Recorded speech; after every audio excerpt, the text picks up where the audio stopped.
प्रियंका जी, पे एक बात कह दूं, मैं सोशल मीडिया पर कुछ लोगों के कमेंट पढ़ रहा था और एक उसमें से मुझे ऐसा हैंडल दिखा जो मतलब बिल्कुल कांग्रेस के लिए ही आप कह लीजिए बात करता है, और वो प्रियंका गांधी के 4 जून को नतीजे आने के बाद जो उनका बात करने का तरीका था, या जिस वो प्रसन्न थी, ऑब्वियसली वो पहली बार चुनाव जीती थी, उनका कहना यह था कि भाई प्रियंका जी इतनी खुश दिखाई दे रही थी जैसे झारखंड महाराष्ट्र सब जीत गए हो। अगर कोई पार्टी का इतना बड़ा, लेकिन कोई इतना उनका कहना था कांग्रेस समर्थक का कि भाई कोई इतनी बड़ी हार किसी की हुई हो, आप खत्म हो गए महाराष्ट्र के अंदर, और पार्टी का इतना सीनियर लीडर जो है वो इतने खुश दिखाई दे रे थे जैसे कोई फर्क ही नहीं पड़ता। अच्छा, उन्होंने महाराष्ट्र पर कहा भी है कि हार जीत तो राहुल जी को आपने देखा उस चुनाव के बाद तो वो दिखे नहीं, तो नजर ही नहीं आया वो। जबकि मैं इसमें एक बात और जोड़ दूं, प्रियंका जी ने कहा हार जीत लगी रहती है। नहीं, हार जीत तो ठीक है, लगी रहती है। मैं कहता हूं कि प्रधानमंत्री जी का जिक्र आप बार बार करते हैं।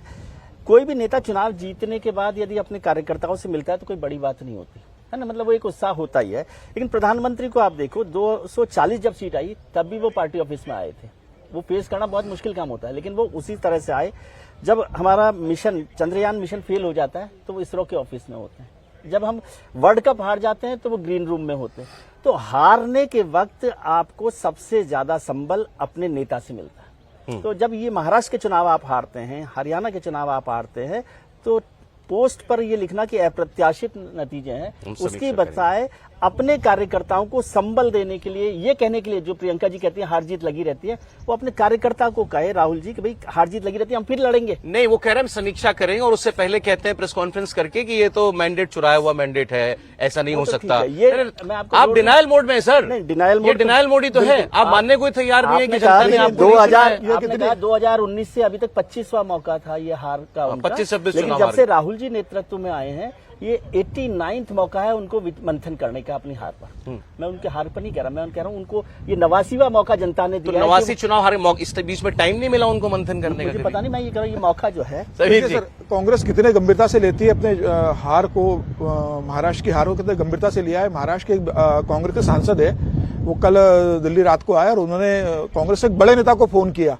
महाराष्ट्र की हार पर कि ये बहुत बुरा, मतलब अपनी पीड़ा बता रहे थे कि हमने लोकसभा में इतना 13 सीटें इतना परफॉर्मेंस किया, लेकिन इस बार तो ऐसी स्थिति कि विपक्ष का नेता बनने लायक हमको सीटें नहीं मिली है, तो बहुत मतलब जनता का मूड नहीं भाप पा रहे हो। जिस बड़े नेता को फोन किया उन्होंने बहुत सहजता से कहा कि अरे सो क्यों इतना आप टेंशन ले रहे हो, सेंटर में भी तो हम 10 साल विपक्ष का नेता नहीं मिला था हमको 2014 और 2019 में, तो अब हमको मिला है ना 10 साल के बाद विपक्ष का नेता। तो जो आदमी इतने हल्के से, जिस पार्टी का राष्ट्रीय नेता इतने हल्के से ले कि भाई 10 साल सेंटर में हमारे विपक्ष का नेता नहीं था 2014-19, अब 24 में हमको 10 साल बाद मिल गया है ना, तो ये बताता है कि कांग्रेस का कल्चर कैसा है। राहुल गांधी किस तरह के नेताओं को तैयार करते हैं, राहुल गांधी के आसपास किस तरह के नेता है, वो किस तरह के नेता बड़ी जिम्मेदारी निभा रहे हैं। जो एक प्रदेश के बड़े नेता ने जब ये दुख बताया तो वो कहते हैं कि क्या फर्क पड़ता है, सेंटर में भी हम 10 साल विपक्ष के नेता नहीं थे, हमको मिला ना 2024 में, आगे देख लेंगे। तो इतने हल्के से ले रहे हैं, आप बैठक नहीं कर रहे हो। हरियाणा में आप हार गए, लेकिन अभी तक आप विपक्ष का नेता कौन होगा ये आप तय नहीं कर पाए।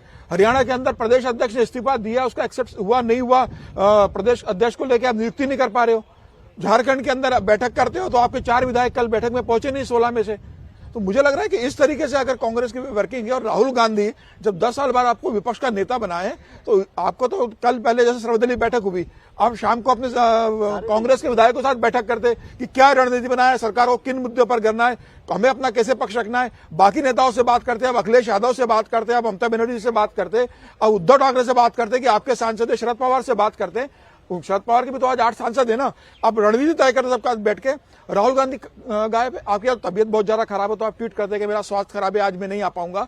आप दिल्ली के अंदर हो, कोई तबियत खराब नहीं है, आप सिर्फ ट्वीट कर रहे हो, और आप इतने हल्के से पार्लियामेंट कर रहे हो कि आप वहां आ नहीं रहे हो। पार्टी का कोई नेता को नहीं पता कि आप कहां हो इसके अंदर। ये बताता है कि राहुल गांधी राजनीति को कितना एक टाइम पास पॉलिटिशियन से कहते हैं कि इच्छा होगी तो मैं आ जाऊंगा, इच्छा होगी तो मैं नहीं आऊंगा, पार्टी को अपने हिसाब से चलने दो। फिर नेता भी वैसे ही करते हैं, नेता को देख के नेता सीखता है। 2014 के बाद भारतीय नरेंद्र मोदी और अमित शाह ने जिस तरीके से पार्टी के लिए काम किया है, संगठन और सरकार के लिए काम किया है, आज नेता भी 24 घंटे काम करते हैं उनको देख के, क्योंकि हमारा शीर्ष नेतृत्व काम कर रहा है। और राहुल गांधी अगर ऐसे काम करेंगे और ऐसा व्यवहार करेंगे तो आप क्या उम्मीद करोगे कि आपके सांसद वहां पर ज्यादा काम करता है हार के बाद? बिल्कुल भाई, 240 आने के बाद क्या किया, हरियाणा में क्या किया, महाराष्ट्र में क्या किया, आपके बीच अगर कोई दूरी थी, सब लोग कह रहे हैं संघ ने इस बार बहुत महत्वपूर्ण योगदान दिया है, उसको आपने दूर किया है। सारी बातें हैं। नहीं, इस परिवार में ये काम नहीं समीक्षा करते, करके पार्टी तो से करते काम हैं। करवाते। न सोनिया गांधी ने किया, न कभी राजीव गांधी, सोनिया गांधी ने नहीं किया, राहुल गांधी ने भी काम नहीं किया।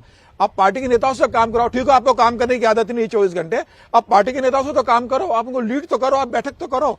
आज आपके 99 सांसद है अंदर, आपके नांदेड़ भी सीट आप जीत गए 1500 वोट से, प्रियंका गांधी जीत के आई है। आप सारे सांसदों को बुलाते, रात को नहीं बुला पा रहे, आप सुबह घर पे बुलाते हैं, बैठक करते, विपक्ष के नेताओं से बात करते हैं। ये राहुल गांधी का व्यवहार बताता है कि विपक्ष के नेता जरूर बन गए, वो पार्टी के अंदर भी उनका एक्सेप्टेंस नहीं है। विपक्ष के नेताओं की तो छोड़ दीजिए, क्या अखिलेश यादव राहुल गांधी की विपक्ष के नेता के रूप में मान करेंगे? क्या ममता बनर्जी इनको एक्सेप्ट करेगी, या शरद पवार और उद्धव ठाकरे या बाकी जो है विपक्ष के नेता उनको मानेंगे? राहुल गांधी को इतना बड़ा पद मिला है, 5 साल आप बेहतर काम करो विपक्ष के नेता के रूप में। आपका क्या विजन है संसद में, आप बताओ। सार्थक चर्चा में हिस्सा लो, आप अच्छी स्पीच दो, आप विषय पे चर्चा नहीं करते, संसद को चलने ही नहीं देते। जो प्रधानमंत्री ने कहा कि हुड़दंगियों के हाथ में, ये कांग्रेस की हुड़दंगी है। नहीं, मैं कह रहा हूँ ये बहुत नाराज हो रहा है। ऐसा भी तो हो सकता है उन्होंने मैसेज कर दिया कि हाउस नहीं चलने देना, क्यों आना है, खत्म बात। ये भी तो उनकी स्ट्रेटेजी का हिस्सा हो सकता है ना। पहले बताओ कि आज अर्जन हो जाएगा ना सर, लास्ट टाइम पार्लियामेंट में इशारा तो किया था ना कि विल में जाके आप उधम कीजिए। अपने सांसदों को इशारा करते हुए राहुल गांधी दिखे थे। ये मतलब हमें वैसे ही दृश्य दिखने वाले हैं, कुछ वॉश आउट जैसा होने वाला है सत्र, ऐसा वैसी कोई आशंका है? कंप्लीट तो नहीं होना चाहिए। ये जरूर है कि अभी शुरुआती तौर पे ऐसा दिख रहा है, कंप्लीट वॉश आउट हो, उसके इंडिकेशन अभी विपक्षी खेमे की तरफ से वैसा नहीं आया। तो उम्मीद की जा सकती है कि शायद 2 बड़े पहला विषय सप्ताह है जिसपे ये विपक्ष आपका हाउस नहीं चलने देगा। पहला है कंप्लीट वॉश आउट अडानी मतलब का कोई इशू, काम ना हो। अडानी का इशू, वक्त बिल और तो मुझे लगता है दूसरा एकदम पास वक्फ बिल। होता है। वक्त बिल तो दोनों बिल्कुल संभव है कि वक्फ पास हो बिल जाए। को भी अभी है ना एक्सटेंशन मिल जाएगा। सरकार अपना काम तो नहीं, करा ही सरकार लेती है। काम करवा लेती है, उसको हाउस नहीं नहीं, कहते तो इसलिए ना। मैं तो वॉश आउट नहीं, वॉश आउट फिर नहीं होगा ना। नहीं, वो तो काम चर्चा करवा ही हो, लेते हो। उसमें सदन के अंदर वो तो चर्चा हो। 2014 से हमेशा कहाँ होने 2024 तक देता? करवा ही रहे हो वो आप। नहीं होने देगा निश्चित तौर पे। और ऐसे समय में जैसे अगर महाराष्ट्र का चुनाव ये लोग जीते होते, अपोजिशन वाले, कांग्रेस पार्टी और उनका गठबंधन अगर महाराष्ट्र जीता होता तो शायद संसद की तस्वीर आप देखते कि ज्यादा सुचारू तरीके से चल सकती थी। लेकिन ऐसे समय में जब आप बुरी तरह से हार हुई हो और पहले दिन ही नेता प्रतिपक्ष का इस प्रकार से गैर हाजिर होना, प्रियंका गांधी का नहीं होना, सोनिया गांधी की स्थिति समझी जा सकती है क्योंकि सेहत की समस्या उनको रहती है और ऐसे पॉल्यूशन में दिल्ली में उनका रहना मुश्किल होता है, तो कई बार वो शिमला चली जाती हैं। लेकिन कम से कम ये दोनों लोग तो आज होने चाहिए थे और उससे ये समझ में आता है कि कम से कम सत्र चलाने को लेके नॉन सीरियसनेस ज्यादा है और कोशिश यही होगी कि हंगामा करके अडानी का मुद्दा खासतौर पे उसको उठाते रहें या मणिपुर के मसले को उठाते रहें। लेकिन सत्ता पक्ष की तरफ से सर बहुत दिख रहा है क्लैरिटी कि हमें अपना जो एजेंडा करना है वो तो हम करेंगे। हमको पूरा करना है। वन नेशन वन इलेक्शन और वक्त, 2 मेन चीजें।